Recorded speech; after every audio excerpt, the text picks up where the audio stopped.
ನಮಸ್ಕಾರ. Praise the lord Jesus. ಎಲ್ಲ ನನ್ನ ಪ್ರೀತಿಯ ದೇವಜನರೇ, ನನ್ನ ಪ್ರೀತಿಯ ಸಹೋದರಿ ಸಹೋದರರೇ, ದೇವರನ್ನು ಪ್ರೀತಿಸುವವರೇ, ದೇವರ ಮೇಲೆ ನಂಬಿಕೆ ಇಟ್ಟು ದೇವರು ಅನುಗ್ರಹಿಸಿದಂಥ ಹೊಸ ದಿನದಲ್ಲಿ ದೇವರಿಗೆ ಪ್ರಾಮುಖ್ಯತೆಯನ್ನು ಕೊಟ್ಟು ವಾಕ್ಯವನ್ನು ಕೇಳಿ ಪ್ರಾರ್ಥನೆಯನ್ನು ಮಾಡಿ ನಂಬಿಕೆಯನ್ನು ಹೆಚ್ಚಿಸಿಕೊಂಡು ಜೀವಿಸುವುದಕ್ಕೆ ಮತ್ತೊಂದು ದಿನ ಬಂದಿರುವ ನಿಮಗೆ ಯೇಸು ಕ್ರಿಸ್ತನ ಪ್ರೀತಿಯುಳ್ಳ ಮಧುರ ನಾಮದಲ್ಲಿ ನಾನು ವಂದಿಸ್ತೇನೆ. ನಿಮ್ಮೆಲ್ಲರನ್ನ ವಾಕ್ಯದಿಂದ ಸಂಧಿಸುವುದು ತುಂಬ ಸಂತೋಷ. ನೀವು ಚೆನ್ನಾಗಿದ್ದೀರಲ್ವ? ದೇವರ ನಾಮಕ್ಕೆ ಸ್ತೋತ್ರ ಉಂಟಾಗಲಿ. ನನ್ನ ಪ್ರಿಯ ದೇವಜನವೇ, ಮನುಷ್ಯರಿಗೆ ಸ್ವೀಟ್ ಇಲ್ಲವೇ ಸಿಹಿ ಅಂದರೆ ತುಂಬ ಇಷ್ಟನೇ. ಕಹಿ ಇಷ್ಟ ಇರೋದಿಲ್ಲ. ಯಾಕೆಂದರೆ ಕಹಿ ಒಳ್ಳೆಯದಲ್ಲ. ಅದೇ ರೀತಿಯಾಗಿ ಮನುಷ್ಯರು ನಮ್ಮನ್ನು ಹೊಗಳಬೇಕು, ನಮ್ಮ ಕುರಿತು ಒಳ್ಳೆಯದು ಮಾತನಾಡಿಕೊಳ್ಳಬೇಕು ಎಂದುಕೊಳ್ಳುತ್ತೇವೆ. ಮನುಷ್ಯರು ಹೊಸದರಲ್ಲಿ ಬಹಳ ಸಿಹಿಯಾಗಿ ಕಾಣಿಸುತ್ತಾರೆ, ಒಳ್ಳೆಯವರಂತೆ ಕಾಣಿಸುತ್ತಾರೆ.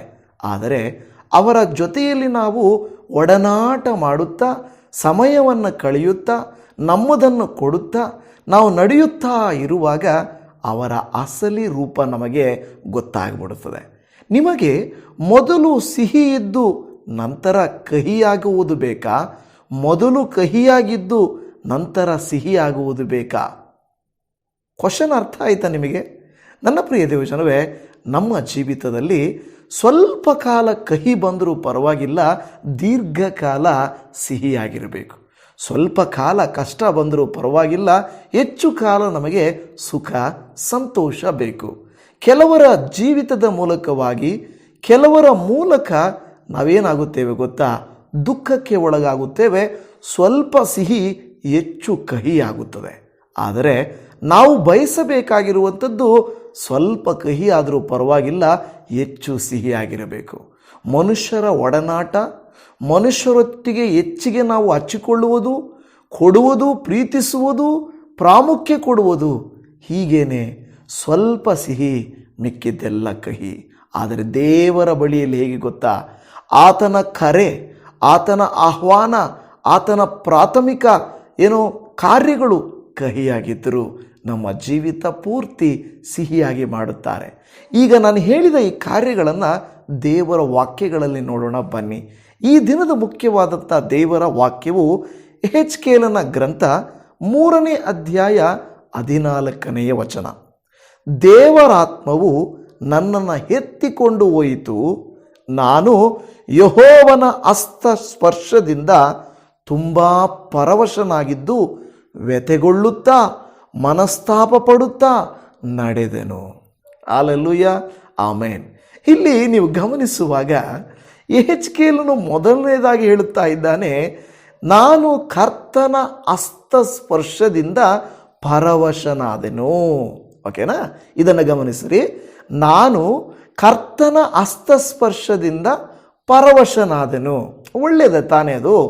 ಈಗ ನಾವು ಕಷ್ಟದಲ್ಲಿದ್ದಾಗ, ದುಃಖದಲ್ಲಿದ್ದಾಗ, ವೇದನೆಯಲ್ಲಿದ್ದಾಗ ನಮ್ಮ ತಂದೆ ತಾಯಿಗಳು, ನಮ್ಮನ್ನು ಪ್ರೀತಿಸುವವರು, ನಮ್ಮ ಒಟ್ಟಿದವರು, ನಮ್ಮ ಜೊತೆಗೆಲಸದವರು ಭಯಪಡಬೇಡ, ನಾನಿದ್ದೀನಿ, ನಾನು ಹೆಲ್ಪ್ ಮಾಡ್ತೀನಿ ಅಂತ ನಿಮ್ಮ ಭುಜವನ್ನು ತಟ್ಟುವಾಗ, ನಿಮ್ಮನ್ನು ಹಪ್ಪಿಕೊಳ್ಳುವಾಗ, ನಿಮ್ಮ ಜೊತೆಯಲ್ಲಿ ಬರುವಾಗ ನಿಮಗೇನಾಗುತ್ತೆ?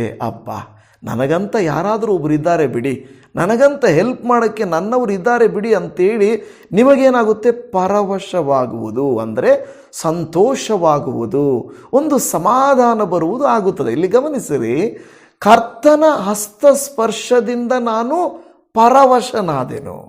ಒಳ್ಳೆಯದನಿಸ್ತು. ಆದರೆ ಎರಡನೇ ಭಾಗ ಏನು ಹೇಳ್ತಾ ಇದ್ದಾನೆ ಅಲ್ಲಿ ಗಮನಿಸಿರಿ, ವ್ಯಥೆಗೊಳ್ಳುತ್ತಾ ಮನಸ್ತಾಪ ಪಡುತ್ತಾ ನಡೆದೆನು. ಕರ್ತನ ಹಸ್ತ ಒಳ್ಳೆಯದೇ ತಾನೇ, ಮತ್ತೆ ಇವನು ಯಾಕೆ, ಈ ಯೆಹೆಜ್ಕೇಲನು ಯಾಕೆ ನಾನು ವ್ಯಥೆಗೊಳ್ಳುತ್ತಾ ಮನಸ್ತಾಪ ಪಡುತ್ತಾ ನಡೆದನು ಅಂತ ಹೇಳ್ತಾ ಇದ್ದಾನೆ? ಇದಕ್ಕೆ ಅರ್ಥ ಇದೆ ನನ್ನ ಪ್ರಿಯ ದೇವಜನವೇ. ದೇವರ ಕಾರ್ಯ ಕಹಿಯಾಗಿರಬಹುದು, ಆದರೆ ಅಲ್ಲಿ ಹೇಳುತ್ತದೆ ದೇವರ ವಾಕ್ಯ ಸಿಹಿಯಾಗಿರುತ್ತದೆ. ಇನ್ನೊಂದು ಸಾರಿ ಹೇಳ್ತೇನೆ ನೋಡಿ, ದೇವರ ಕರೆ, ದೇವರು ನಮ್ಮನ್ನು ಕರೀತಾರಲ್ವ, ಅದು ಕಹಿಯಾಗಿರಬಹುದು, ಆದರೆ ಆತನ ಮಾತುಗಳು, ವಾಕ್ಯಗಳು ಸಿಹಿಯಾಗಿರುತ್ತವೆ. ನೋಡಿ, ದೇವರು ಯಾರನ್ನಾದರೂ ನಮ್ಮನ್ನು ನೀವು ನನ್ನ ಹಿಂದೆ ಬನ್ನಿರಿ, ನನ್ನನ್ನು ಹಿಂಬಾಲಿಸಿರಿ, ಎಲ್ಲ ಬಿಟ್ಟು ಬರ್ರಿ, ನನ್ನನ್ನು ಅಂಗೀಕರಿಸಿಕೊಳ್ಳಿರಿ ಅಂದಾಗ ಸ್ವಲ್ಪ ಎಲ್ಲರಿಗೂ ಕಹಿಯಾಗಿರುತ್ತದೆ. ಅಯ್ಯೋ, ನಮ್ಮ ದೇವರುಗಳನ್ನು ಬಿಟ್ಟು ಹೋಗಬೇಕು, ನನ್ನ ಸಂಪ್ರದಾಯವನ್ನು ಬಿಟ್ಟು ಹೋಗಬೇಕು, ನನ್ನ ವ್ಯಕ್ತಿಗಳಿಗೆ ವಿರೋಧವಾಗಿ ನಾನು ನಡ್ಕೊಳ್ಬೇಕು, ನಾನು ದೇವರನ್ನ ನಂಬಿಕೊಂಡ್ರೆ ಅವರೆಲ್ಲ ಬೇಡ ಬೇಡ ಬೇಡ ಅಂತಾರೆ, ನಾನು ಹೇಗೆ ನಂಬಿಕೊಳ್ಳಲಿ? ತುಂಬ ಕಹಿಯಾದ ಕಾರ್ಯ. ಆದರೆ ನಂಬಿರುವಂಥ ನೀವು ನೋಡಿ, ಯಾಕೆ ಬಿಟ್ಟು ಹೋಗಲಿಲ್ಲ ಯೇಸು ಸ್ವಾಮಿಯನ್ನು? ಯಾಕೆ ಕರ್ತನಿಗೆ ಬೆನ್ನು ತೋರಿಸಿ ನೀವು ಹಿಂದಕ್ಕೆ ಹೋಗಲಿಲ್ಲ ಹೇಳಿ? ನೀವು ಯಾಕೆಂದರೆ ಇದರಲ್ಲಿ ಸಿಹಿ ಇದೆ ಎನ್ನುವುದು ನಿಮಗೆ ಗೊತ್ತಾಗಿದೆ. ನನ್ನ ಪ್ರಿಯ ದೇವಜನರೇ, ನಿಮಗೆ ನೆಲ್ಲಿಕಾಯಿ, ಬೆಟ್ಟದ ನೆಲ್ಲಿಕಾಯಿ ಅಂತ ಗೊತ್ತಲ್ವ? ಅದನ್ನು ತಿನ್ನುವಾಗ ನಿಮಗೇನಾಗುತ್ತೆ ಅಂದರೆ ಬಹಳ ಪ್ರಾರಂಭದಲ್ಲಿ ಒಂದು ಹುಳಿ ಕಹಿ ಥರ ಇರ್ತದೆ, ಆದರೆ ನಂತರ ಸ್ವೀಟ್ನೆಸ್ ಆಗುತ್ತೆ ನಿಮ್ಮ ಬಾಯಲ್ಲಿ, ಹೌದಲ್ವಾ? ದೇವಜನವೇ, ದೇವರ ಕರೆಯುವಿಕೆ ನಮ್ಮ ಕಂಫರ್ಟ್ ಝೋನ್, ಅಂದರೆ ನಮ್ಮ ಸುಖ ಏನೋ ಸಾಧಾರಣ ಆಚರಣಾ ರೀತಿಯಾಗಿರುವಂಥ ರೂಢಿಯಾಗಿರುವಂಥದ್ದನ್ನು ಬಿಟ್ಟು ದೇವರು ಹೊರಕ್ಕೆ ಬಾ ಅಂದಾಗ ನಮಗೆ ಅಯ್ಯೋ, ನಮ್ಮವ್ರು ಏನಂತಾರೋ, ನಮ್ಮ ಸಂಬಂಧಿಕರು ಏನಂದ್ಕೊಳ್ತಾರೋ, ಇದು ಯಾಕೋ, ಇದು ಏನೋ ಅನ್ನಬಹುದು. ಆದರೆ ನಂತರ ದೇವರನ್ನ ನಂಬುತ್ತಾ, ವಾಕ್ಯಗಳನ್ನು ಧ್ಯಾನ ಮಾಡುತ್ತಾ ಮುಂದಕ್ಕೆ ಸಾಗಿ ಹೋಗುವಾಗ ನಿಮಗೆ ಅರ್ಥ ಆಗುತ್ತದೆ, ಓ, ಈ ವಾಕ್ಯಗಳಲ್ಲಿರುವಂಥ ಸಿಹಿತನ ಏನು, ದೇವರಲ್ಲಿರುವಂಥ ಒಳ್ಳೆಯತನ ಏನು, ಭವಿಷ್ಯದಲ್ಲಿ ಬರುವ ಆಶೀರ್ವಾದವೇನು, ಸಿಗುವಂಥ ಯುಗಾಂತರಕ್ಕೂ ಕೊಡಲ್ಪಟ್ಟಂಥ ವಾಗ್ದಾನಗಳೇನು, ಇವೆಲ್ಲವೂ ನೀವು ಕೇಳುವಾಗ ನಿಮಗೆ ತುಂಬ ಸಂತೋಷ ಆಗುತ್ತದೆ. ಅಂದರೆ ಈ ವಾಕ್ಯ ಭಾಗದಲ್ಲಿ ನೀವು ಬಂದಾಗ, ನಾನು ಕರ್ತನ ಹಸ್ತಸ್ಪರ್ಶದಿಂದ ಪರವಶನಾದೆನು. ದೇವರ ಹಸ್ತಸ್ಪರ್ಶ ನಿಜವಾಗಿಯೂ ನಮಗೆ ಸಂತೋಷ.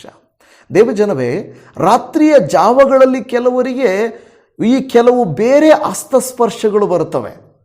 ಕನಸುಗಳಲ್ಲಿ, ಹೌದಲ್ವ, ನಿದ್ದೆಗಳಲ್ಲಿ ಒಂದು ಭಯದ ಹಸ್ತಸ್ಪರ್ಶ. ಯಾರೋ ಎದೆ ಮೇಲೆ ಕೂತ್ಕೊಂಡು ನನ್ನನ್ನು ಹಮಿಕಿ ಹಿಡ್ದಂಗೆ, ಯಾರೋ ನನ್ನನ್ನು ಹಟ್ಟಿಸಿಕೊಂಡು ಬಂದ ಹಾಗೆ, ಯಾರೋ ನನ್ನನ್ನು ಒಡೆಯುವ ಹಾಗೆ, ಕೊಲ್ಲುವ ಹಾಗೆ, ಭಯ ಭಯ ಭಯ. ಮುಟ್ಟುತ್ತದೆ ಅನ್ನುವಾಗಲೇ ನಾವು ಓಡ್ತಾ ಇರ್ತೇವೆ. ಕೈಗೆ ಸಿಗಲ್ಲ, ಆದರೆ ಅದು ಬಿಡಲ್ಲ ಅನ್ನೋ ರೀತಿಯಲ್ಲಿ ಯಾವುದೋ ಒಂದು ಹಸ್ತಸ್ಪರ್ಶ. ಆದರೆ ಇದು ಆ ರೀತಿ ನಮ್ಮನ್ನು ಭಯಪಡಿಸುವಂಥ ಹಸ್ತಸ್ಪರ್ಶ ಅಲ್ಲ, ಬದಲಾಗಿ ನಮ್ಮನ್ನು ಭಯದಿಂದ ವಿಮುಕ್ತಿಗೊಳಿಸುವಂಥ ಹಸ್ತಸ್ಪರ್ಶ. Hallelujah, hallelujah. ಹೌದು ದೇವಜನವೇ, ನಿಮ್ಮನ್ನು ನನ್ನನ್ನು ಒಂದು ಆತಂಕದಲ್ಲಿದ್ದಾಗ, ಒಂದು ವ್ಯಥೆಯಲ್ಲಿದ್ದಾಗ, ಒಂದು ಭಯದಲ್ಲಿದ್ದಾಗ, ಒಂದು ಚಿಂತೆಯಲ್ಲಿದ್ದಾಗ ದೇವರ ಹಸ್ತಸ್ಪರ್ಶ.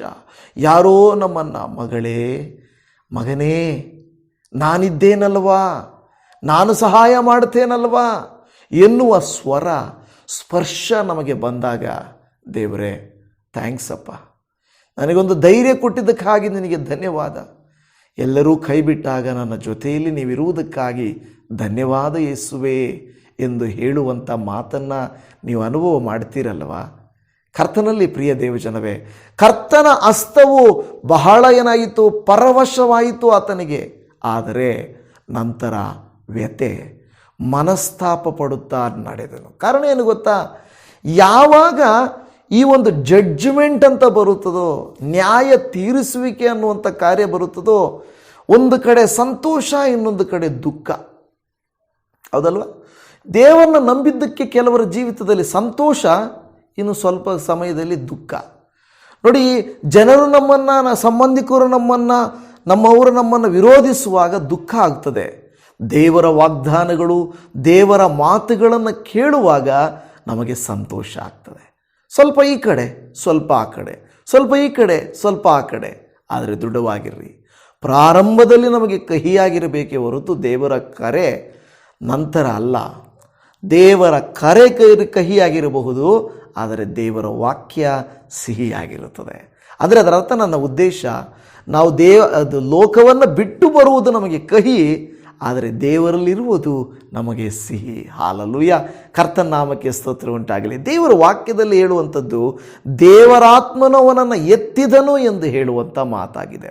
ನೀವು ಯೆಹೆಜ್ಕೇಲ ಗ್ರಂಥದಲ್ಲಿ 3ನೇ ಅಧ್ಯಾಯದ 3ನೇ ವಾಕ್ಯವನ್ನು ನೀವು ಓದುವುದಾದರೆ, ಆಗ ಆತನು ನನಗೆ, ನರಪುತ್ರನೇ, ನಾನು ಕೊಡುವ ಈ ಸುರುಳಿಯನ್ನು ತಿಂದು ಹೊಟ್ಟೆ ತುಂಬಿಸಿಕೋ ಎಂದು ಹೇಳಲು ಅದನ್ನು ತಿಂದು ಬಿಟ್ಟೆನು. ಅದು ನನ್ನ ಬಾಯಲ್ಲಿ ಜೇನಿನಂತೆ ಸಿಹಿಯಾಗಿತ್ತು. ಹಲ್ಲೆಲೂಯ. ನೋಡಿ, ಇಲ್ಲಿ ಹೇಳುತ್ತಿರುವಂಥ ಮಾತು, ಈ ಅಧ್ಯಾಯದ ಪ್ರಾರಂಭದಲ್ಲಿ ನರಪುತ್ರನೇ ಅಂದರೆ ಮನುಷ್ಯನೇ, ನಾನು ನಿನಗೆ ಕೊಡುವ ಈ ಸುರುಳಿಯನ್ನು ತಿಂದು ಹೊಟ್ಟೆ ತುಂಬಿಸಿಕೋ ಎಂದು ಹೇಳಲು ಅದನ್ನು ತಿಂದು ಬಿಟ್ಟೆನೋ, ಅದು ನನ್ನ ಬಾಯಲ್ಲಿ ಜೇನಿನಂತೆ ಸಿಹಿಯಾಗಿತ್ತು. ಸುರುಳಿ ಇಲ್ಲವೇ ದೇವರ ವಾಕ್ಯ, ದೇವರ ಮಾತುಗಳು ತಿನ್ನುವಾಗ ಅದರ ರುಚಿ ಅದು ಏನೂ ಗೊತ್ತಾಗೋದಿಲ್ಲ, ಆದರೆ ನಂತರ ಅದು ಸಿಹಿಯಾಗಿ ಮಾರ್ಪಡುತ್ತದೆ.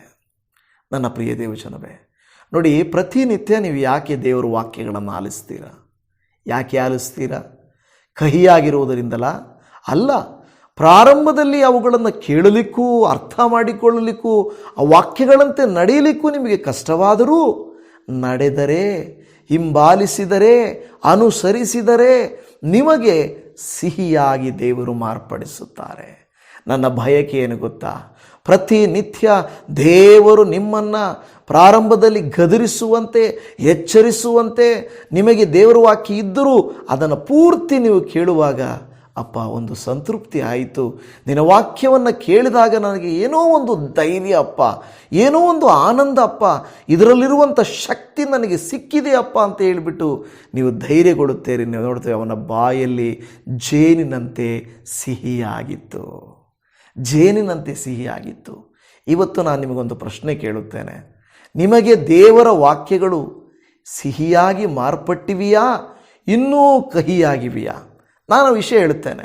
ನಾವು ಪಾಪ ಮಾಡ್ತಾ ಇದ್ದರೆ, ಏನಾದರೂ ತಪ್ಪುಗಳನ್ನು ಮಾಡ್ತಾ ಇದ್ದರೆ, ಆ ವಾಕ್ಯ ಕೇಳಿದ ತಕ್ಷಣ ನಮಗೆ ಚುಚ್ಚುತ್ತೆ, ನಮಗೆ ಕಹಿ ಅನಿಸುತ್ತೆ ಅಲ್ವಾ? ಈಗ ಉದಾಹರಣೆಗೆ, ನಾವು ದೇವರಲ್ಲಿ ಪಾಪಗಳನ್ನು ಬಿಟ್ಟು ಬರಬೇಕು. ಅಸೂಯೆ, ಹೊಟ್ಟೆ ಕಿಚ್ಚು, ಕೋಪ, ಜಗಳ, ಮನಸ್ತಾಪ, ವಿಗ್ರಹಾರಾಧನೆ, ವ್ಯಭಿಚಾರಕ್ಕೆ, ಇವೆಲ್ಲವುಗಳನ್ನು ಬಿಟ್ಟು ಬರಬೇಕು. ಆ ವಾಕ್ಯ ಹೇಳುವಾಗ, ನೀವು ವ್ಯಭಿಚಾರ ಮಾಡ್ತೀರಾ, ನೀವು ಒಂದು ವೇಳೆ ನೀವು ಏನು ಮಾಡ್ತಾ ಇದ್ದೀರಾ, ವಿಗ್ರಹಾರಾಧನೆ ಮಾಡ್ತಾ ಇದ್ದೀರಾ ಅಂತ ನಾವು ಪ್ರಸಂಗ ಮಾಡುವಾಗ ಕೆಲವ್ರಿಗೆ ಇಷ್ಟ ಆಗಲ್ಲ. ಫಾಸ್ಟ್ರೇ, ಬೈಬಲ್ಲು ಅಲ್ಲ, ನಮ್ಮ ಸಭೆ ಇದೇ ನಮಗೆ ಕಲಿಸ್ಕೊಟ್ಟಿರೋದು. ಈ ರೀತಿ ವಿಗ್ರಹ ಇಡಬೇಕು, ಈ ರೀತಿಯ ವಿಗ್ರಹಕ್ಕೆ ಮಾಲೆಗಳಾಕಬೇಕು, ವಿಗ್ರಹಗಳ ಮುಂದೆ ಕ್ಯಾಂಡಲ್ ಹಚ್ಚಬೇಕು, ವಿಗ್ರಹಗಳಿಗೆ ನಮಸ್ಕರಿಸಬೇಕು, ವಿಗ್ರಹಗಳ ಮುಂದೆ ಅಡ್ಡ ಬೀಳಬೇಕು. ಇದು ನಮಗೆ ಹೇಳ್ಕೊಟ್ಟಿರೋದು ಸಭೆ. ಆದರೆ ಬೈಬಲ್ ಹೇಳ್ಕೊಡ್ತಾ ಅದು ನಮಗೆ ಗೊತ್ತಿಲ್ಲ. ಆದರೆ ನಾವು ಹೇಳುತ್ತೇವೆ, ಇಲ್ಲ, ಅದು ಒಳ್ಳೆಯದಲ್ಲ, ಅದು ದೇವರ ಚಿತ್ತ ಅಲ್ಲ ಅಂದಾಗ, ಹಾಗಾದರೆ ಪಾಸ್ಟ್ರೇ ಸರಿ ಇಲ್ಲ ಅಲ್ವಾ? ಅಂದರೆ ನಮ್ಮಲ್ಲಿರುವ ತಪ್ಪುಗಳನ್ನು ವಾಕ್ಯ ಎತ್ತಿ ತೋರಿಸುವಾಗ, ಬೇಕಾಗಿ ಅಲ್ಲ, ಎತ್ತಿ ತೋರಿಸುವಾಗ ನಾನು ಮಾಡುತ್ತಿರುವುದು ತಪ್ಪಲ್ವಾ, ಅದು ಕಹಿ ಅನಿಸುತ್ತೆ. ಆದರೆ ನೀವು ಅನುಸರಿಸಿ ಅದನ್ನು ತೆಗೆದುಬಿಟ್ರೆ ನಿಮ್ಮ ಜೀವಿತ ಸಿಹಿಯಾಗಿ ಮಾರ್ಪಡುತ್ತದೆ. ಹಾಲೆಲೂಯ. ಸಿಹಿಯಾಗಿ ನಿಮ್ಮ ಜೀವಿತ ಮಾರ್ಪಡಬೇಕಾ, ಕಹಿಯಾಗಿ ಇರಬೇಕಾ? ಎಲ್ಲ ಹಳೆಯ ಸಂಪ್ರದಾಯಗಳನ್ನು, ಸಭೆಗಳು ಹೇಳಿಕೊಟ್ಟಂಥ ರೀತಿ ನೀತಿಗಳನ್ನು ಬೈಬಲಲ್ಲಿ ಇದೆಯಾ ಎಂದು ನೋಡದೆ ನೀವು ಮಾಡ್ತಾ ಇದ್ದೀರಲ್ವಾ? ನಿಮ್ಮಲ್ಲಿ ಕೆಲವರು ಬೈಬಲ್ ವಾಕ್ಯವನ್ನು ಕೇಳುತ್ತಲೇ ಪಾಪಗಳನ್ನು ಇನ್ನೂ ಬಚ್ಚಿಟ್ಟುಕೊಂಡಿದ್ದೀರಲ್ವಾ? ವಾಕ್ಯ ಕೇಳಿದಾಗ, ದೇವರೇ ಪಾಪಿಯಪ್ಪ, ನಾನು ಕ್ಷಮಿಸಪ್ಪ ಅಂತ ಮತ್ತೆ ಅದನ್ನು ಮಾಡ್ತಾ ಇದ್ದೀರಲ್ವಾ? ದೇವರ ವಾಕ್ಯ ನಿಮಗೆ ಕಹಿಯಾಗಿರುತ್ತದೆ, ಕಷ್ಟವಾಗ್ತದೆ, ನೋವಾಗ್ತದೆ. ಆದರೆ ದಯಮಾಡಿ ವಾಕ್ಯವನ್ನು ತಿನ್ನಿರಿ. ಅಂದರೆ ಅದರ ಅರ್ಥ ಅದು ಹೇಳಿದಂಗೆ ತಿನ್ನೋದಲ್ಲ, ವಾಕ್ಯನ ಕೇಳಿಸ್ಕೋಬೇಕು. ಓಕೆ, ಈ ಪಾಸ್ಟ್ರಿಂಗ್ ಹೇಳ್ತಾ ಇದ್ದಾರೆ, ಇವರು ನಮ್ಮ ಡಿನಾಮಿನೇಷನ್ಗೆ ಸಪೋರ್ಟ್ ಮಾಡೋರೆಲ್ಲ ಇವ್ರ ವಾಕ್ಯ ಇನ್ನು ಮೇಲೆ ನಾನು ನೋಡೋದಿಲ್ಲ ಅಂತ ಪಕ್ಕಕ್ಕೆ ತಳ್ಳೋದಲ್ಲ. ನಾವು ಕೆಲವು ಸಾರಿ ಹೇಳಬೇಕು. ಆದರೆ ಅಯ್ಯೋ ಬೇಡ, ನಮ್ಮ ಪಾಸ್ಟರ್ ಇದ್ದಾರೆ ಬಿಡಿ, ನಮ್ಮ ಚರ್ಚಿಂದ ವಾಕ್ಯ ಹೇಳ್ತಾರೆ, ಅವರು ಬೈಯಲ್ಲ, ಅವರು ಹೇಳಲ್ಲ, ಏನು ಅನ್ನಲ್ಲ, ಆ ರೀತಿಯಾಗಿ ಹೋಗಬಾರ್ದು. ವಾಕ್ಯವನ್ನು ರುಚಿಸುವವರು ನೀವಾದರೆ, ದೇವರನ್ನು ಪ್ರೀತಿಸುವವರು ನೀವಾದರೆ ನಿಮಗೆ ಕಹಿ ಅನಿಸುತ್ತೆ, ಆದರೆ ನಂತರ ಸಿಹಿ ಆಗುತ್ತೆ. ಆದರೆ ನಿಮಗೆ ಸಿಹಿ ಮಾತುಗಳನ್ನು ಹೇಳುವ ಸೇವಕರು, ನಿಮ್ಮ ಕಾಣಿಕೆಗಳಿಗೆ ಆಸೆ ಪಡುವ ಸೇವಕರುಗಳು, ನಿಮ್ಮನ್ನು ಮೆಚ್ಚಿಸುವುದಕ್ಕೆ ಪ್ರಯಾಸ ಪಡುವ ಸೇವಕರುಗಳಿಗೆಲ್ಲ ನೀವು ಇದು ಮಾಡಬೇಕಾಗಿರೋದು. ಪ್ರಾರಂಭದಲ್ಲಿ ನಿಮಗೆ ಕಹಿಯಾದರೂ ನಿಮ್ಮ ಜೀವಿತ ಸಿಹಿಯಾಗಬೇಕು. ಇಲ್ಲಿ ಕಷ್ಟವಾದರೂ ಪರಲೋಕದಲ್ಲಿ ನಿಮಗೆ ಸುಖ ಬರಬೇಕು. ಇಲ್ಲಿ ನಿಮ್ಮನ್ನು ಸುಖವಾಗಿಟ್ಟುಕೊಂಡು ಸಭೆಗಳಲ್ಲಿ ನಿಮ್ಮನ್ನು ಮೆಚ್ಚಿಸಿಕೊಳ್ಳುತ್ತಾ ಪರಲೋಕಕ್ಕೆ ಹೋಗದೆ ನರಕಕ್ಕೆ ಹೋಗುವುದರಿಂದ ಯಾರಿಗೆ ನಷ್ಟ ದೇವಜನವೇ? ಇಲ್ಲಿ ಕಷ್ಟವಾದರೂ ಪರವಾಗಿಲ್ಲ, ಸ್ವಲ್ಪ ನಷ್ಟವಾದರೂ ಪರವಾಗಿಲ್ಲ, ನೋವಾದರೂ ಪರವಾಗಿಲ್ಲ, ದೇವರೇ ನಾನು ನಿನ್ನ ಮಾರ್ಗದಲ್ಲಿ ನಡೆಯುತ್ತೇನಪ್ಪ ಎಂದು ನಾವು ಹೇಳುವಂಥವರಾಗಿದೆ. ಎಹೆಚ್ಕೇಲ ಗ್ರಂಥದಲ್ಲಿ ಒಂದು 5-6 ಸಾರಿ ಇದೇ ಮಾತನ್ನು ದೇವರ ವಾಕ್ಯ ಹೇಳುತ್ತದೆ, ನಾನು ಯೆಹೋವನ ಹಸ್ತಸ್ಪರ್ಶದಿಂದ ಪರವಶನಾದನು ಅಂತ. ನಾನು ಕೊನೆಯಲ್ಲಿ ಆ ವಾಕ್ಯಗಳನ್ನು ನಿಮಗೆ ತೋರಿಸಿಕೊಡುತ್ತೇನೆ. ಆದರೆ ಮುಂದಕ್ಕೆ ಹೋಗೋಣ. ಇಲ್ಲಿ ಹೇಳ್ತಾ ಇದೆ, ಯೆರೆಮೀಯನ ಗ್ರಂಥದಲ್ಲಿ ಯೆರೆಮೀಯನಿಗೂ ಕೂಡ ಇದೇ ರೀತಿಯಾದಂಥ ಅನುಭವ ಆಗಿದೆ. 15ನೇ ಅಧ್ಯಾಯದ 16ನೇ ವಚನವನ್ನು ನೋಡುವಾಗ, ನನಗೆ ದೊರೆತ ನಿನ್ನ ಮಾತುಗಳನ್ನು ಆಹಾರ ಮಾಡಿಕೊಂಡೆನು, ನಿನ್ನ ನುಡಿಗಳು ನನಗೆ ಹರ್ಷವೂ ಹೃದಯಾನಂದವೂ ಆದವು. ದೇವರ ವಾಕ್ಯ ಹೇಗೆ ನಮ್ಮನ್ನು ದಂಡಿಸಿದರೂ ನಾವು ಅಂಗೀಕರಿಸಬೇಕು, ಹೌದಲ್ವ? ನನ್ನ ಪರಿಸ್ಥಿತಿಗೆ ವಾಕ್ಯಗಳನ್ನು ಸರಿದೂಗಿಸುವುದಲ್ಲ, ನನಗೆ ಇಷ್ಟವಾಗುವ ವಾಕ್ಯಗಳನ್ನು ಆರಿಸಿಕೊಳ್ಳುವುದಲ್ಲ, ಇಷ್ಟವಾದ ಸೇವಕರುಗಳನ್ನು ಆರಿಸಿಕೊಳ್ಳುವುದಲ್ಲ, ವಾಕ್ಯದ ಮೂಲಕವಾಗಿ ಸತ್ಯ ವಾಕ್ಯಗಳನ್ನು ನಿಮ್ಮನ್ನು ಆಳವಾಗಿ ವಾಕ್ಯದಲ್ಲಿ ಬೆಳೆಸುವುದನ್ನು ನೀವು ಅಂಗೀಕರಿಸಬೇಕು. ಇವತ್ತು ನಿಮಗೆ ನಾನು ಏನೇನೋ ಹೇಳಿಬಿಟ್ಟು ನನ್ನ ಪರಿಸ್ಥಿತಿ ಈ ಥರ ಇದೆ, ನನಗೆ ಹಣದ ಅವಶ್ಯಕತೆ ಇದೆ, ನಾವು ಆ ಸೇವೆ ಮಾಡ್ತಾ ಇದ್ದೀವಿ, ಈ ಸೇವೆ ಮಾಡ್ತಾ ಇದ್ದೀವಿ ಅಂತ ಹೇಳುವುದಲ್ಲ.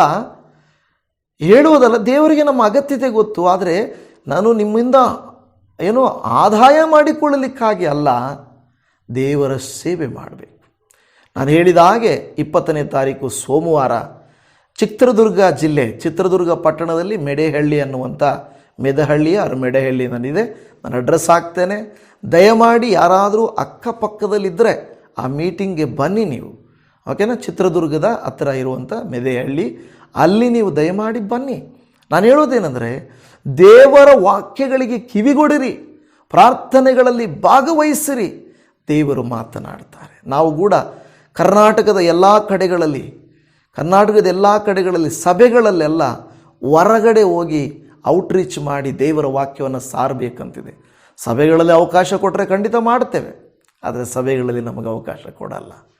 ಯಾಕೆಂದರೆ ಅವರನ್ನು ನಾವು ಮೆಚ್ಚಿಸಲ್ಲ, ನಾವು ಹೊಗಳಲ್ಲ. ಈಗ ಇರಲಿ, ಇಲ್ಲಿ ಹೇಳುತ್ತಿರುವಂಥ ಮಾತು ಯೆರೆಮೀಯನು ಕೂಡ ಅದೇ ಅನುಭವದಿಂದ ಹೇಳುತ್ತಾ ಇದ್ದಾನೆ, ನಿನ್ನ ನುಡಿಗಳು ನನಗೆ ಹರ್ಷವೂ ಹೃದಯಾನಂದವೂ ಆದವು.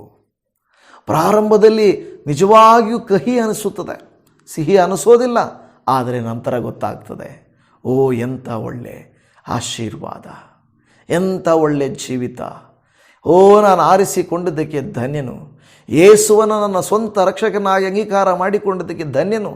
ಯಾವ ಹಣವಂತನಿಗೂ ಐಶ್ವರ್ಯವಂತನಿಗೂ ಅಧಿಕಾರಿಗೂ ಸಿಗದಂಥ ಆ ಪುಣ್ಯತೆ, ಆ ಧನ್ಯತೆ ನನಗೆ ಸಿಕ್ಕಿದೆಯಲ್ವಾ ಅಪ್ಪ. ನನ್ನಂಥವಳನ್ನು ನೀನು ಪ್ರೀತಿ ಮಾಡಿದೆಯಲ್ಲಪ್ಪ, ನನ್ನನ್ನು ಆರಿಸಿಕೊಂಡಲ್ಲ, ಆ ನಿತ್ಯ ಜೀವದ ಆಹಾರವನ್ನು ನನಗೆ ಕೊಟ್ಟಲ್ಲಪ್ಪ, ಆ ಪರಲೋಕದ ಮನ್ನವನ್ನು ನನಗೆ ದಯಪಾಲಿಸಿ ಕೊಟ್ಟಲ್ಲಪ್ಪ, ನಿನಗೆ ಸ್ತೋತ್ರ ಎಂದು ನಾವು ದೇವರಿಗೆ ಹೇಳುವಂಥವರು ಆಗಿರಬೇಕು. ಕೆಲವು ಸಾರಿ ನಮ್ಮ ಜೀವಿತಗಳು ಕಹಿಯಾಗಿರುತ್ತವೆ, ಆದರೆ ದೇವರು ಹೇಳುತ್ತಾನೆ, ನೀನು ನನ್ನ ವಾಕ್ಯಗಳನ್ನು ತಿನ್ನುವಾಗ, ಸ್ವೀಕರಿಸುವಾಗ ನಿನ್ನ ಜೀವಿತವನ್ನು ನಾನು ಸಿಹಿಯಾಗಿ ಮಾರ್ಪಡಿಸುತ್ತೇನೆ. ಅದೇ ಯೆರೆಮೀಯನ ಗ್ರಂಥದಲ್ಲಿ 20ನೇ ಅಧ್ಯಾಯ 7ನೇ ವಾಕ್ಯದಲ್ಲಿ, ಯೆಹೋವನೇ ನೀನು ನನ್ನನ್ನು ಮರಳುಗೊಳಿಸಿದಿ, ನಾನು ಮರಳಾದೆನು, ನೀನು ನನಗಿಂತ ಬಲಿಷ್ಠನಾಗಿ ಗೆದ್ದುಕೊಂಡಿ, ನಾನು ಹಗಲೆಲ್ಲ ಗೇಲಿಗೆ ಗುರಿಯಾಗಿದ್ದೇನೆ, ಎಲ್ಲರೂ ನನ್ನನ್ನು ಅಣಕಿಸುತ್ತಾರೆ. ಯಾವಾಗ ನಾವು ಬೈಬಲನ್ನು ಹಿಡಿಯುತ್ತೇವೋ, ಯಾವಾಗ ಸತ್ಯ ವಾರ್ತೆಗಳನ್ನು ಧ್ಯಾನ ಮಾಡಲಿಕ್ಕೆ ಪ್ರಾರಂಭಿಸ್ತೇವೋ, ಅಂಧಕಾರ ಶಕ್ತಿಗಳು ಸುಮ್ಮನೆ ಇರೋದಿಲ್ಲ, ಶತ್ರುಗಳು ಸುಮ್ಮನೆ ಇರೋದಿಲ್ಲ. ಅವು ಏನು ಮಾಡ್ತವೆ? ನಮ್ಮ ಹೆಂಡತಿ, ನನ್ನ ಗಂಡನ ಮೂಲಕ, ಮಕ್ಕಳ ಮೂಲಕ, ಮನೆಯವರ ಮೂಲಕ, ಅತ್ತೆ ಸೊಸೆಯರ ಮೂಲಕ ಅಲ್ವಾ, ಮಾವ ಭಾವೈದರ ಮೂಲಕ, ಜೊತೆಗೆ ಕೆಲಸ ಮಾಡುವವರ ಮೂಲಕ ಸೈತಾನು ಕೆಲಸ ಮಾಡ್ತಾನೆ. ಓ ಇವರು ಕನ್ವರ್ಟ್ ಆಗೋಗ್ಬಿಟ್ರು, ಓ ಇವರು ಬೈಬಲ್ ಹಿಡಿತಾ ಇದ್ದಾರೆ, ಇವರು ನಮ್ಮ ದೇಶಕ್ಕೆ ದ್ರೋಹಿಗಳು, ಇವರು ವಿರೋಧಿಗಳು, ಹಾಗೆ ಹೀಗೆ ಎಲ್ಲ ಬರ್ತದೆ ಅಲ್ವಾ. ಬೈಬಲ್ ಹಿಡಿಯದ ತನಕ ಕುಡಿದು ಕುಪ್ಪಳಿಸು, ಕೆಸರಲ್ಲಿ ಬಿದ್ದು ಒದ್ದಾಡು, ಸಾಲದಲ್ಲಿ ಮುಳುಗಿ ಬಿದ್ದೋಗು, ಜೀವನಾನೇ ವ್ಯರ್ಥವಾಗಿ ಸತ್ತೋಗು, ಯಾರಿಗೂ ತೊಂದರೆ ಇಲ್ಲ. ಅಯ್ಯೋ ಪಾಪ ಅಷ್ಟೇ. ನಮ್ಮ ಬಗ್ಗೆ ಏನಂತಾರೆ, ಏನಾದರೂ ನಮ್ಮ ಜೀವಿತ ಹಾಳು ಮಾಡಿಕೊಂಡ್ರೆ ಅಯ್ಯೋ ಪಾಪ. ಏನದು ಹೃದಯದ ಒಳಗಡೆಯಿಂದ ಬರೋದಲ್ಲ, ಬಾಯಲ್ಲಿ ಬರೋ ಮಾತು ಅಯ್ಯೋ ಪಾಪ ಅಷ್ಟೇ. ಇನ್ನು ಮರ್ತೋಯ್ದೆ ಬಿಡಪ್ಪ, ಅವನ ಜೀವನ ಮುಗೀತು ಬಿಡಪ್ಪ ಅಂದುಕೊಳ್ತಾರೆ. ಕ್ರೈಸ್ತರು ಮಾತ್ರವೇ ಹೃದಯದ ಅಂತರಾಳದಿಂದ ಅಯ್ಯೋ ಒಂದಾತ್ಮ ದೇವರನ್ನು ಅರಿಯದೇ ಹೋಯ್ತೇ ಅಂತ ದುಃಖ ಪಡೋದು. ಅವ್ರು ಯಾರೇ ಆಗಿರಬಹುದು, ನಾವು ದುಃಖ ಪಡ್ತೇವೆ, ಅಯ್ಯೋ ದೇವರನ್ನು ಅರಿಯದೇ ಹೋದ್ರಲ್ವಾ ಅಂತ. ಆದರೆ ಬೇರೆಯವರಿಗೆ, ಯಾಕೆಂದರೆ ಎಲ್ಲಿಯವರೆಗೂ ಅವರು ನಾಶವಾಗಲಿ, ಹಾಳಾಗಲಿ, ಸೋತು ಹೋಗಲಿ, ಸಾಲಗಾರರಾಗಲಿ, ಅನಾರೋಗ್ಯಸ್ಥರಾಗಲಿ, ಸೈತಾನಿಗೆ ಏನು ಸಮಸ್ಯೆ ಇಲ್ಲ. ಸೈಕೋ ಥರ ಸೈತಾನು ನಗ್ತಾ ಇರ್ತಾನೆ. ಒಳ್ಳೆಯದು, ಬಾಧೆ ಪಡು, ಅಳು, ಕುಟುಂಬ ಕೆಟ್ಟೋಗಲಿ ಬಿಡು, ಬಿಟ್ಟೋಗಲಿ ಬಿಡು, ಹಾಳಾಗಲಿ ಬಿಡು, ಮಕ್ಕಳ ಜೀವಿತ ನಿಂತೋಗಲಿ ಬಿಡು. ಹೀಗೆ ಸೈತಾನನು ನಮ್ಮ ಜೀವಿತವನ್ನು ತಡೆ ಮಾಡ್ತಾನೆ. ಆದರೆ ದೇವರು ಆಗಲ್ಲ. ನೋಡಿ, ಮೊದಲನೇ ವಾಕ್ಯ ನಾನು ತೋರಿಸಿದೆ, ಎರಡನೇ ವಾಕ್ಯ ಹೇಳ್ತಾ ಇದ್ದಾನೆ, ದೇವರೇ ನಾನು ಮರಳಾಗೋದ್ನಪ್ಪ. ಕೆಲವು ಸಾರಿ ಹೊಸದಾಗಿ ನಂಬಿರೋರು ಹಾಗೆ ಅನಿಸುತ್ತೆ, ಅಯ್ಯೋ ನಾನು ಮೋಸ ಹೋದೆ, ಏನೋ ಇಲ್ಲಿ ಸಿಗುತ್ತೆ ಅಂತ ಬಂದೆ ಅಂತ ಕೆಲವರು ಅಂದುಕೊಳ್ತಾರೆ. ಪ್ರಾರಂಭದ ದಿನಗಳು ಬಹಳ ಒಳ್ಳೆಯದು. ನೋಡಿ, ಗಮನಿಸಬೇಕು, ಎಚ್ಚರಿಕೆಯಿಂದಿರಬೇಕು. ಸೈತಾನನು ಗರ್ಜಿಸುವ ಸಿಂಹದೋಪಾದಿಯಲ್ಲಿ ಕಾಯ್ತಾ ಇರ್ತಾನೆ. ಯಾಕೆ? ಎಷ್ಟೋ ವರ್ಷಗಳಾಗಿದ್ದರೂ ಕಾಯ್ತಾ ಇರ್ತಾನೆ. ಹೇಗಾದರೂ ಮಾಡಿ ನಮ್ಮ ನಂಬಿಕೆಯನ್ನು ಹಾಳು ಮಾಡಬೇಕು, ನಮ್ಮನ್ನು ಹಿಂದಕ್ಕೆ ಕರ್ಕೊಂಡು ಹೋಗಬೇಕು, ನಮ್ಮ ಆತ್ಮ ನಷ್ಟಪಡಿಸಬೇಕು. ಇದೇ ದುರಾತ್ಮನ ಸೇನೆಗಳು. ಅದಕ್ಕೆ ಯೆರೆಮೀಯನು ಹೇಳ್ತಾನೆ, ನಾನು ಹಗಲೆಲ್ಲ ಗೇಲಿಗೆ ಗುರಿಯಾದೆನು, ಎಲ್ಲರೂ ನನ್ನನ್ನು ಅಣಕಿಸುತ್ತಾರೆ. ನೇರವಾಗಿ ಅಣಕಿಸಲ್ಲ, ಬೇರೆಯವ್ರ ಮುಂದೆ ಹೋಗಿ ನಮ್ಮನ್ನು ಅಣಕಿಸ್ತಾರೆ. ಇವ್ರು ನೋಡಪ್ಪ, ಈಕೆ ನೋಡಪ್ಪ, ಅವಳು ನೋಡು, ಹಂಗೆ ಕೆಡಿಸ್ಬಿಟ್ಲು ಕುಟುಂಬನ, ಹಾಳು ಮಾಡಿಬಿಟ್ಲು ಕುಟುಂಬನ. ದೇವರ ಮಕ್ಕಳೇ, ಸಹೋದರಿ, ನೀವು ಹಾಳು ಮಾಡಿಲ್ಲ, ನಿನ್ನ ಕುಟುಂಬವನ್ನು ನೀನು ರಕ್ಷಿಸಿದ್ದೀಯ. ಲೋಕ ಹೇಳುತ್ತೆ ನಿನ್ನ ಕುಟುಂಬನ ನೀನು ಹಾಳು ಮಾಡಿದ್ದೀಯ. ಚರ್ಚಿಗೆ ಕರ್ಕೊಂಡೋಗಿ ಮಕ್ಕಳನ್ನ ಕರ್ತನಲ್ಲಿ ನಡೆಸಿ, ಇವರು ಹಾಳು ಮಾಡ್ತಾ ಇದ್ದಾಳೆ, ಹಾಳು ಮಾಡ್ತಾ ಇದ್ದಾಳೆ, ಹಾಳು ಮಾಡ್ತಾ ಇದ್ದಾನೆ ಅಂತ ಅನ್ನಬಹುದು. ನೀನು ತಪ್ಪು ಮಾಡ್ತಾ ಇಲ್ಲ, ಅದು ದುಷ್ಟರು, ದುರಾತ್ಮಗಳು ಹೇಳೋ ಮಾತುಗಳು. ಆದರೆ ದೇವರು ಹೇಳ್ತಾನೆ, ಮಗಳೇ, ನೀನೆಷ್ಟು ಪ್ರಯಾಸಪಟ್ಟು ನಿನ್ನ ಕುಟುಂಬವನ್ನು ಕಟ್ಟಿಕೊಂಡು ನಿನ್ನ ಮಕ್ಕಳನ್ನು ನನ್ನಲ್ಲಿ ನಡೆಸಿದಿ, ನಿಮ್ಮ ಮನೆಯನ್ನು ನನ್ನಲ್ಲಿ ಬೆಳೆಸಿದಿ. ದೇವರು ನಮ್ಮನ್ನು ಸನ್ಮಾನಿಸ್ತಾನೆ, ನಮ್ಮನ್ನು ಸನ್ಮಾನಿಸ್ತಾನೆ. ನೋಡಿ, ಅದಕ್ಕೆ ದೇವಜನರೇ, ನಮಗೆ ಕೋಪ ತರಿಸುವ, ನಮ್ಮನ್ನು ಅವಿಧೇಯತೆಗೆ ಒಳಪಡಿಸುವಂಥ ಕಾರ್ಯಗಳು ಬರಬಹುದು. ಆದರೆ ದೇವಜನವೇ, ನೀವು ನಾನೇನು ಮಾಡಬೇಕು? ದೇವರೇ, ನನ್ನ ಜೀವಿತವನ್ನಪ್ಪ ದೇವರೇ ನೀನು ಕರುಣಿಸು, ಕೃಪೆ ತೋರಿಸು ಎಂದು ಬೇಡಿಕೊಳ್ಳಬೇಕು. ನೋಡಿ, ಯೇಸು ಕ್ರಿಸ್ತನು ಇನ್ನೇನು ಶಿಲುಬೆಗೆ ಹೋಗಬೇಕು ಅಂತ ಇರುವಾಗ ಆತನಿಗೆ ಬಹಳ ಒಂದು ರೀತಿಯಾಗಿ, ದೇವರೇ ಏನಪ್ಪ, ಬಹಳ ನನಗೆ ನೋವಾಗ್ತಾ ಇದೆ, ಇದು ನಿಜವಾಗಿ ನಾನು ಹೋಗಬೇಕಾ? ಹೇಗೂ ನಿನ್ನ ಚಿತ್ತ, ನನ್ನ ಚಿತ್ತವೇನೂ ಅಲ್ಲ ಅಂತ ಹೇಳ್ತಾರೆ. ನೋಡಿ ಯೇಸಪ್ಪ ಮಾರ್ಕನ ಬರೆದ ಸುವಾರ್ತೆಯಲ್ಲಿ 14:34 ನನ್ನ ಪ್ರಾಣವು ಸಾಯುವಷ್ಟು ದುಃಖಕ್ಕೆ ಒಳಗಾಗಿದೆ, ನೀವು ಇಲ್ಲೇ ಇದ್ದು ಎಚ್ಚರವಾಗಿರಿ ಎಂದು ಹೇಳಿ ಸ್ವಲ್ಪ ಮುಂದೆ ಹೋಗಿ ನೆಲದ ಮೇಲೆ ಅಡ್ಡ ಬಿದ್ದು, ಸಾಧ್ಯವಾದರೆ ಈ ಗಳಿಗೆ ತನ್ನನ್ನು ಬಿಟ್ಟು ಹೋಗುವಂತೆ ದೇವರನ್ನು ಪ್ರಾರ್ಥಿಸಿದನು. ಅಪ್ಪ ತಂದೆಯೇ, ನಿನಗೆ ಎಲ್ಲವೂ ಸಾಧ್ಯ, ಈ ಪಾತ್ರೆಯಿಂದ ನನ್ನಿಂದ ತೊಲಗಿಸು, ಆದರೂ ನನ್ನ ಚಿತ್ತದಂತಾಗದೆ ನಿನ್ನ ಚಿತ್ತದಂತೆಯೇ ಆಗಲಿ ಅಂತನು. ಯೇಸು ಸ್ವಾಮಿ ನೋಡ್ರಿ, ಮಾನವ ಮತ್ತು ದೈವಿಕ ಕೃತ್ಯಗಳ ಮಧ್ಯದಲ್ಲಿ ನಿಂತುಕೊಳ್ಳುವಾಗ ನಮ್ಮ ಮನಸ್ಸು ಕೂಡ ಯೇಸು ಸ್ವಾಮಿ ಅಂತೆ ಆ ಸಮಯದಲ್ಲಿ, ಬೇಡ ದೇವರೇ, ನನ್ನ ಕೈಲಿ ಆಗಲ್ಲಪ್ಪ, ನಮ್ಮ ಮನೆಯಲ್ಲಿ ಕೊಡ್ತಾ ಇರೋ ಟಾರ್ಚರಿಂದ ನಾನು ಚರ್ಚಿಗೆ ಹೋಗೋಕ್ಕಾಗಲ್ಲ, ವಾಕ್ಯ ಕೇಳೋಕ್ಕಾಗಲ್ಲ, ಪ್ರಾರ್ಥನೆ ಮಾಡೋಕ್ಕಾಗಲ್ಲ. ನಮ್ಮಲ್ಲಿ ಕೆಲವರಿಗೆ ಆ ಒಂದು ಬಾಧೆ ಇಲ್ಲ. ದೇವ ಮಕ್ಕಳೇ, ನೀವು ಧನ್ಯರು, ನಿಮ್ಗೆ ಯಾರೂ ಅಡ್ಡಿ ಹೇಳೋರಿಲ್ಲ. ಎಷ್ಟೋ ಕುಟುಂಬಗಳು ನನಗೆ ಗೊತ್ತಿರೋರು ನಮ್ಮ ಹತ್ರ ಹೇಳ್ತಾರೆ, ಅಯ್ಯ ಚರ್ಚಿಗೆ ಹೋಗೋಕ್ಕಾಗಲ್ಲ, ಪಾಸ್ಟರ್ ಮನೆಗೆ ಬರೋಕ್ಕಾಗಲ್ಲ, ಕದ್ದು ಮುಚ್ಚಿ ವಾಕ್ಯ ಕೇಳ್ತೀನಿ, ಕದ್ದು ಮುಚ್ಚಿ ಪ್ರಾರ್ಥನೆ ಮಾಡ್ತೀನಿ. ಎಂಥ ಕಷ್ಟ ಗೊತ್ತಾದರೆ ಕುಟುಂಬದಲ್ಲಿ ಜಗಳಗಳು, ಮನಸ್ತಾಪಗಳು, ವ್ಯಥೆಗಳು ಉಂಟಾಗ್ತದೆ. ಈ ಯೆರೆಮೀಯನು ಹೇಳಿದ ಹಾಗೆ, ದೇವರೇ ನನ್ನನ್ನು ಅಣಿಕಿಸ್ತಾರೆ, ಗೇಲಿ ಮಾಡ್ತಾರೆ. ಅದು ನಿಜ ಅಲ್ವಾ? ಆ ರೀತಿಯಾಗಿ ಆಗ್ತದೆ. ನಮ್ಮಲ್ಲಿ ಅನೇಕರಿಗೆ ದೇವರು ಅವಕಾಶ ಕೊಟ್ಟಿದ್ದಾರೆ. ದೇವ ಮಕ್ಕಳೇ, ನಾನು ನಿಮಗೆ ಹೇಳುತ್ತೇನೆ, ನೀವು ಅನೇಕ ದೇವರನ್ನು ಅರಿಯದವರಿಗೆ ನೀವು ಸುವಾರ್ತೆ ಹೇಳಬೇಕು. ದೇವರ ಆತ್ಮ ನೊಂದುಕೊಳ್ತಾ ಇದೆ. ವಾಕ್ಯ ಕೇಳ್ತಾರೆ, ಆದರೆ ಇದನ್ನು ಬೇರೆಯವರಿಗೆ ಕಳಿಸೋದಿಲ್ಲ, ಬೇರೆಯವ್ರ ಹತ್ರ ಮಾತಾಡೋದಿಲ್ಲ.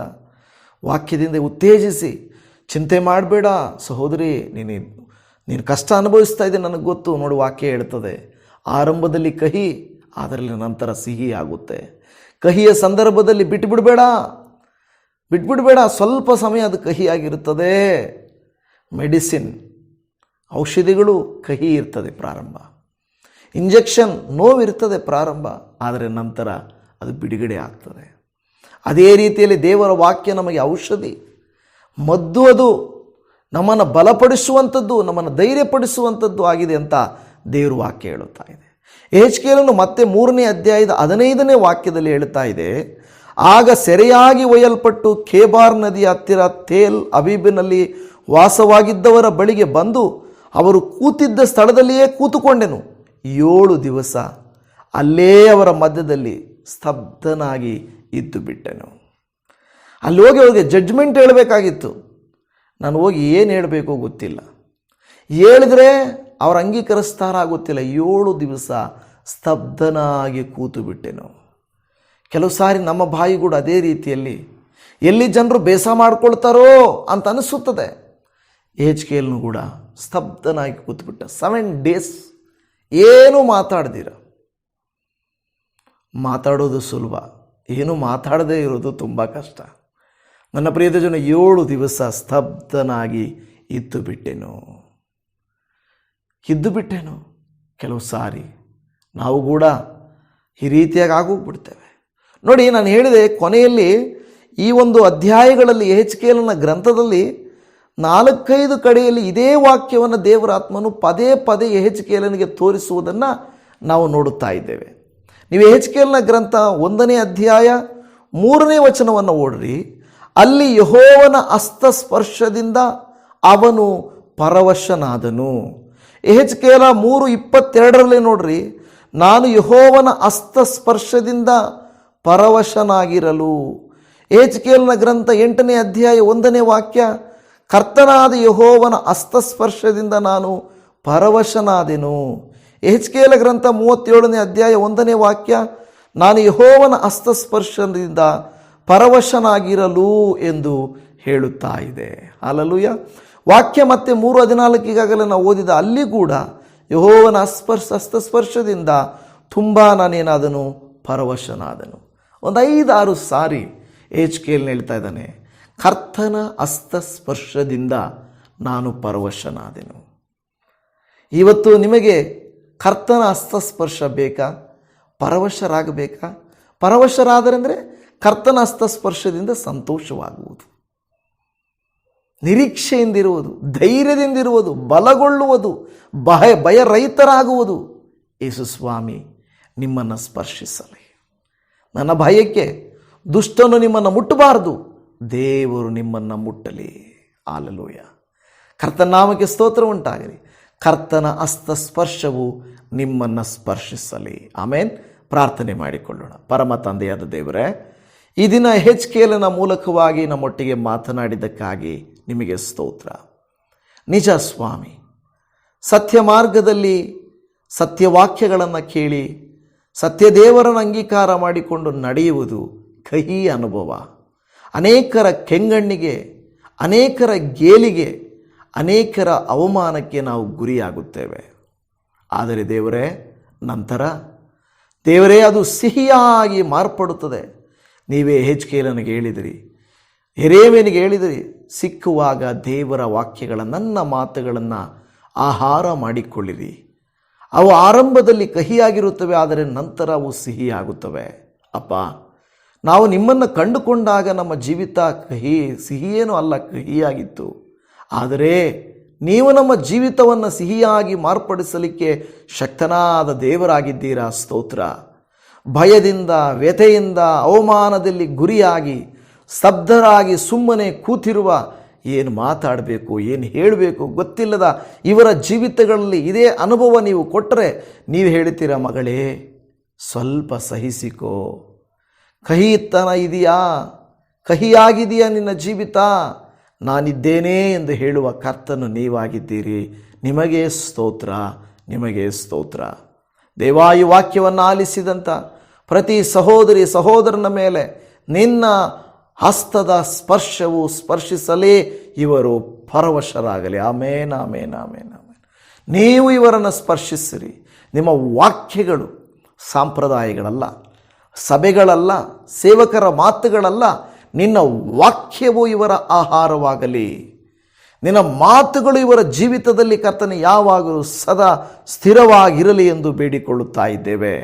ಅಪ್ಪ ದೇವರೇ, ನೀನು ಒಳ್ಳೆಯವನಾದ ಕರ್ತನು, ಪರಿಶುದ್ಧನಾದ ದೇವರು. ಯಾರು ಈ ವಾಕ್ಯಗಳನ್ನು ಪ್ರತಿನಿತ್ಯ ಆಹಾರವಾಗಿ ಮಾಡಿಕೊಂಡಿದ್ದಾರೋ ಅವರ ಜೀವಿತದಲ್ಲಿ ಸಿಹಿತನ, ಸಮೃದ್ಧಿತನ, ಸಂತೋಷವಾದತನ, ಪರಲೋಕದ ಅನುಭವ, ಪವಿತ್ರಾತ್ಮನ ಸ್ಪರ್ಶ ಉಂಟಾಗಲಿ. ಸ್ತೋತ್ರ, ಹಲ್ಲೆಲೂಯ.